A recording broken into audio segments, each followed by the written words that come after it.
ছোট, জানিস আজকে কি দিন? আজ কি মা?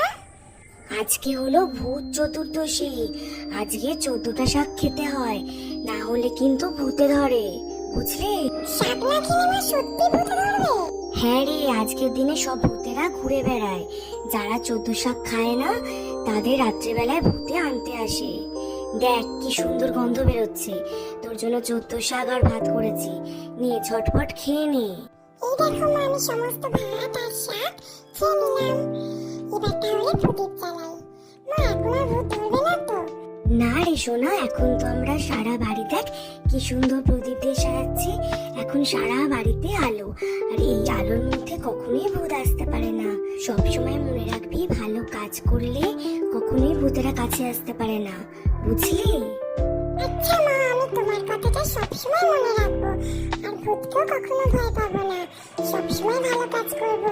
বন্ধুরা, তোমরাও ভালো কাজ করো।